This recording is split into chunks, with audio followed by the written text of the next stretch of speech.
Pernah nggak sih di kantor Anda menghadapi masalah yang rasanya buntu total? Kayak membentur tembok, nggak tahu mau kemana lagi. Nah, gimana kalau ternyata ada semacam peta jalan untuk mengubah kekacauan itu jadi sebuah ide cemerlang? Yuk kita bedah bareng-bareng caranya. Anda pasti tahu kan rasanya, kepala pusing, deadline di depan mata, tapi ide nggak muncul-muncul. Rasanya tuh kayak terjebak, stres, dan sama sekali nggak tahu harus mulai dari mana. Beban kerjaan rasanya berat banget, sementara solusinya kayaknya jauh di angan-angan. Dan hey, perasaan itu wajar banget. Tanpa ada alur atau proses yang jelas, otak kita jadi overload. Hasilnya, ya menunda-nunda pekerjaan, makin buntu, dan stresnya justru makin numpuk. Ini nih lingkaran setan yang bahaya banget kalau kita nggak punya cara untuk mematahkannya. Nah, disinilah letak game changernya. Banyak orang mikir struktur itu musuhnya kreativitas. Kaku, bikin gak bebas. Tapi tunggu dulu, buku ini justru membuktikan sebaliknya. Struktur yang tepat itu bukan penjara, tapi ibaratnya landasan pacu buat ide-ide paling gila sekalipun. Memberi kita kerangka yang aman untuk berpikir sebebas-bebasnya. Oke, kita bakal bedah 3 teknik paling ampuh dari buku ini. Siap? Kita mulai dari yang pertama.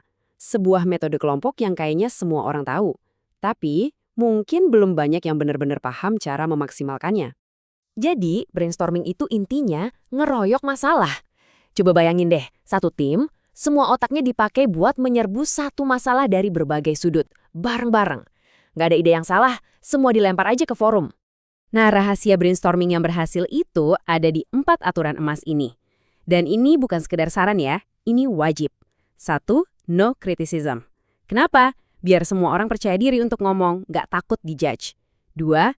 Ide paling liar dan aneh justru dianjurkan. Disitulah inovasi sering lahir. 3. Fokus ke kuantitas bukan kualitas. Lupakan dulu soal ide bagus, yang penting keluarin aja semua yang ada di kepala. Dan yang terakhir, dan ini penting banget, sambung ide orang lain. Jadi idenya makin berkembang dan kaya. Dan ini bukan cuma teori loh, ada bukti nyatanya. Seorang eksekutif dari H.J. Heinz pernah bilang, satu sesi brainstorming yang benar itu hasilnya bisa lebih banyak dan lebih baik daripada 10 rapat komite yang panjang dan ngebosenin. Kebayangkan efektivitasnya? Oke, dari energi rame-rame di kelompok, sekarang kita geser ke alat yang lebih personal, lebih visual buat ngatur isi kepala kita sendiri. Namanya mind mapping. Jadi mind mapping ini pada dasarnya adalah cara bikin catatan yang ngikutin cara kerja alami otak kita. Coba deh pikirin, otak kita kan gak mikir lurus kayak daftar belanjaan kan? Tapi lebih kayak jaring laba-laba, satu ide nyambung ke ide lain. Nah, mind map itu cara kita menggambar jaring laba-laba itu di atas kertas. Lihat deh perbedaannya. Catatan biasa yang lurus ke bawah itu kaku. Seringkali kita jadi nggak lihat hubungannya.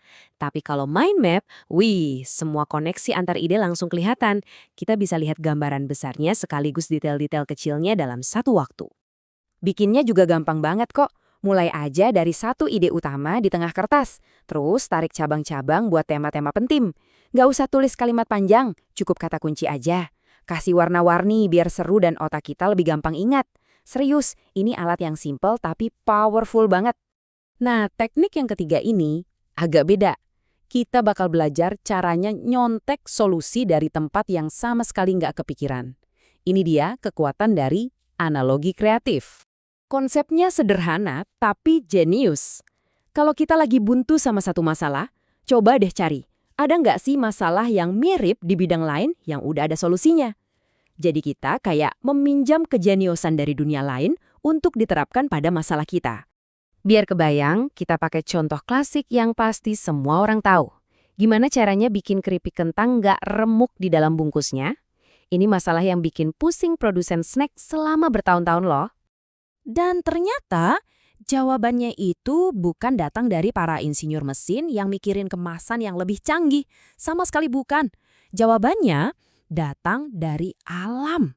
Ini dia koneksi briliannya. Para insinyur itu mengamati. Kalau daun-daun kering ditumpuk, pasti hancur, remuk. Tapi, kalau daun yang masih basah, masih lembab, ditumpuk, mereka bisa rapi dan gak patah. Aha, dari situ muncul ide yang mengubah segalanya. Hasilnya? Ya, Pringles. Keripik yang bentuknya seragam dan ditumpuk rapi dalam tabung. Kenapa bisa? Karena prosesnya terinspirasi dari tumpukan daun basah tadi. Keren banget kan?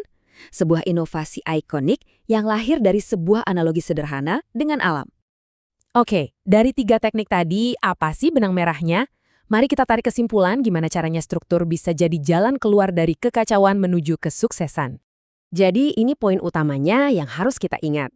Proses atau struktur yang jelas itu bukan pembatas kreativitas. Justru sebaliknya, itu adalah peta jalannya. Struktur menghilangkan stres, menghilangkan rasa, aduh mulai dari mana ya?